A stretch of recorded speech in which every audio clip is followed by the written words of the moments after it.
Bago tayo sa mga balita, pinasususpinde ng DPWH ang lahat ng mga pagkukumpuni ng mga lansangan sa buong bansa para matukoy muna kung walang nangyayaring katiwalian sa anumang proyekto. Samantala, pinalaga naman ng kagawaran ang mungkahi na buwagin ang kanilang ahensya. Madeline Villar Moratillo sa balita.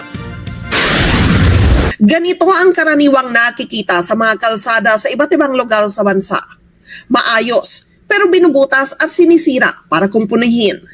Kaya naman kahit si Public Works and Highway Secretary Vince Dizon, nagtataka, bakit nga ba kailangan sirain at ayusin ang kalsadang wala namang problema?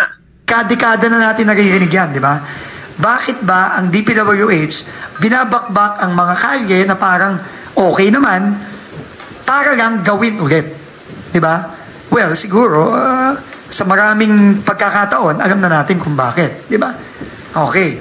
Kasi, pinagkakakitaan lang yun. Pinagkakakitaan yung pagsisira, pinagkakakitaan din yung paggagawa ulit. Ipinakita rin ni Dizon ang post na ito sa isang social media page na makikitang maayos ang kalsada pero may parteng under construction. Ang larawan, kuha sa Bukawi, Bulacan. Matatanda ang nasa sentro ng kontrobersiya ng flood control project anomaly ang lalawigan. Ipinatawag na umano ang district engineer para sa nasabing proyekto. Dahil dyan, ipinag-utos na ni Dizon ang indefinite suspension sa lahat ng road reblocking activities sa lahat ng kalsada sa buong bansa.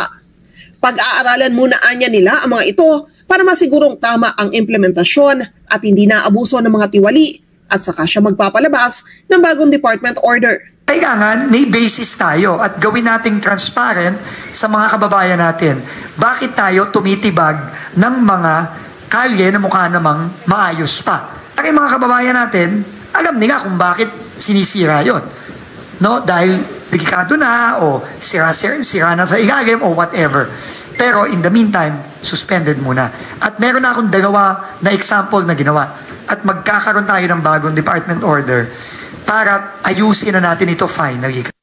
Makikipag-ugnayan na rin ang DPWH sa water utilities para naman sa mga nakatiwangwang nilang repairs na nagdudulot rin ng traffic at panganib sa publiko. Sa kabila naman ng matinding isyo ng anomalya, palpak na proyekto at ghost projects na kinakaharap ng DPWH ngayon, hindi pabor si Dizon sa mungkahi ng isang senador na buwagin na lang ang departamento. Bigyan nila tayo ng konting pagkakataon. Isang buwan pa lang naman tayo dito. At tingin ko, marami tayong magagawa na marireforma na hopefully hindi naman kakailanganin gawin yon. Pagtiyak ng kalihim, sisiguruhin niya na may mananagot sa mga mapapatunayang sangkot. Madeline Villar Moratillo para sa Mata ng Agila. Matatag, matapang, matapat.